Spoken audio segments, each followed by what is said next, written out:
What's up mga master at welcome sa ating channel, no? Ito pa master, pag-usapan natin, no? Itong patungkol dito sa pag-recant o pag-atras ng apat na ex-marines, no? Ito yung mga marines na 18 sila lahat, no? Pero merong apat na bumaliktad, no? Ito yung mga marines na nagsalita dito sa naging hearing sa Senado about dito sa controversial na flood control scam, no? Yung mga kanilang sinabi doon, itong apat, no, yung mga sinabi nila doon binabawi na nila na walang katotohanan sa madaling salita, no. So ito mga master, kasi pinalagan sila ng isa, no, sa mga 18 marines na nagsalita din doon. Pakinggan natin 'to mga master. Ramdam nyo na nag-recant yung mga kasama nyo at ang sabi, may mga ilan na rin daw kasamahan na nag-iisip na rin na sumama sa kanila. Ay hindi po totoo po yung iba na magre-recount. Sila, decision nila yun, pero kami buong loob na rin para panindigan namin yung totoo yung sinasabi namin. Oo. Masasabi ko lang sa kasama ko, sana naisipan nyo mabuti yung sinasabi nyo. Oo. Ang masasabi ko, top voluntary retired ka na Marines, pero anong ginawa mo? Oo. Nagpadala ka sa pira.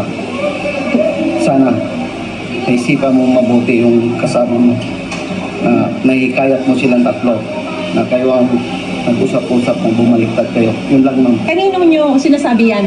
To whom is this addressed? Kasama ko. Sino to sa apat na yon? Ang sinasabi Sila nyo? apat. Silang apat? Yes po. Oo. So hindi totoo na meron gusto pang sumunod? Hindi po. Sila lang po yung nag-desisyon na Yung sinasabi niya na may financial assistance na binigay sa inyo, in-offer sa inyo, hindi totoo yun? Hindi po. Wala po. Pero ngayon, may ino-offer sa inyo? Ano yung sinasabi mo Mayroon na pong in-offer sa amin para sa kabila po. para bumaliktad? Yes po. Magkano? Yun po, 20 to 25 million po. Per person? Yes po ma'am. Oh, pero walang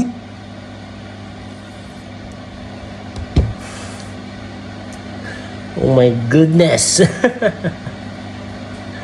Pero ito lang, no. Kasi kung iisipin nating mabuti, no, itong about sa nangyari nga dito sa flood control scam, no, mahirap kasi talagang sabihin na walang kinalaman, no, yung mga matataas na opisyal dito sa gobyerno. Kasi unang-una, kayo ang pinagmumulan ng budget, di ba? Unang-una sa Kongreso, di ba? Kasi sila yung nagpapasa ng budget, sila yung gumagawa ng budget, no. Tapos pagdating naman dito sa executive department, no, kagaya niyan, yung puno na si Bongbong Marcos, siya naman yung magpapasa. 'Di ba? Kaya parang ang hirap paniwalaan na wala silang kinalaman. 'Di ba? Ang hirap talagang paniwalaan. Paano mo sasabihin na ganito lang yung 'di ba? Halos lahat ng mga kabinete, no, ni Bongbong Marcos, siya nagupo niya na, counter ego niya lahat 'yan, 'di ba? Kung ano yung act ng mga yan, yun yung act niya, kasi counter ego niya lahat yan. Siya nagluklok ng mga yan, 'di ba? At karamihan sa kanila, no, nadadawit dito sa maanumalyang flood control project. 'Di ba? Tapos pagdating naman sa Kongreso, dito naman kay Saldico, kay Martin Romualdez, 'di ba? Sila yung nagpasa ng budget. Yung panahon na yun, sila yung mga nasa taas ng Kongreso. 'Di ba? Tapos sa Senado naman, meron din mga naliling, 'di ba? Well, innocent until proven guilty.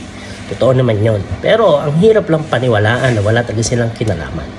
'Di ba? Ang hirap.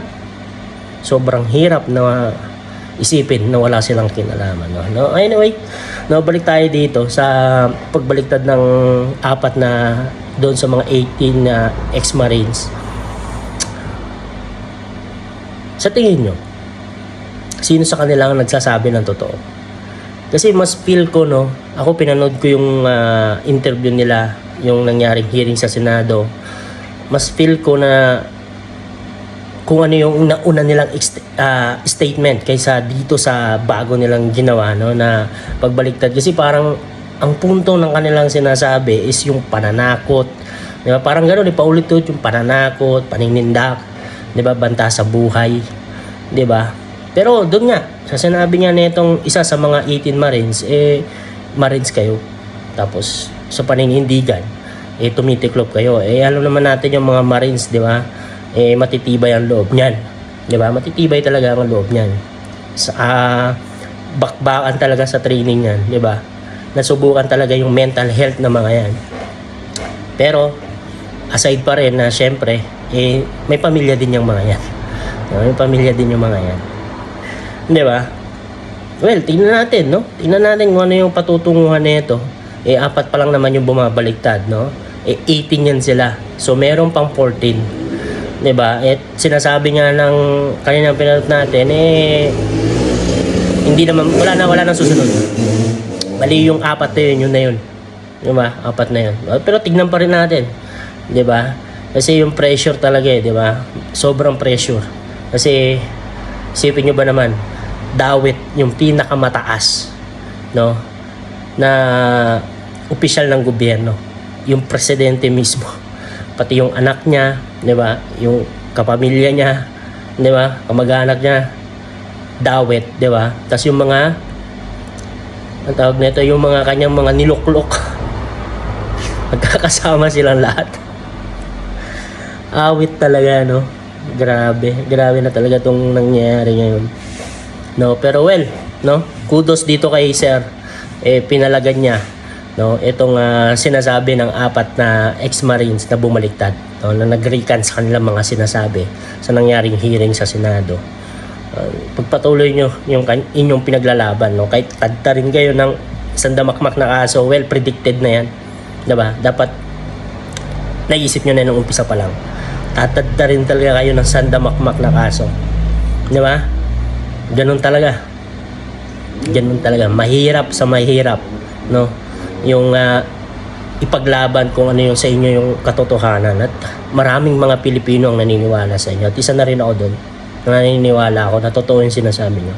Kasi ang hirap ngang isipin na walang kinalaman, no, itong mga matataas na opisyal ng gobyerno sa nangyaring flood control scandal. Kasi hindi na makakagalaw yung mga nasa baba, no. Madali lang naman isipin yan common sense na nga lang yan diba? Hindi na makakagalaw ng ganyan yung mga nasa baba, no, na bilyon-bilyon yung nakukurakot kung walang tulong galing sa taas. Isipin nyo na lang yan. Mahirap isipin, diba? Kaso nga lang ang damage control nito ni Junior siya lang daw ang presidente na gumawa ng ganyan. May kasabihan nga tayo, diba? Mas okay na ikaw yung mag-expose kaysa naman ikaw yung ma-expose. Well, no, ako suportado ko tong mga nanatili dito sa 18 Marines na nagsalita dito sa Senado. Pagpatuloy niya lang kahit sa damakmak na kaso, 2 years na lang naman din, no. Ang tanong na lang magkakaroon ba ng halalan sa 2028? Yun lang no, Master, no? At hanggang dito na lang tayo. At maraming salamat sa pagsama sa ating video. Kung nagustuhan nyo itong video, sana huwag nyo kalimutan na mag-like. At kung hindi pa kayo nakapag-subscribe dito sa ating YouTube channel, mag-subscribe na rin kayo, no? At dito sa ating Facebook page, mag-follow na rin kayo. Maraming salamat mga Master. God bless sa inyo lahat. Paalam po.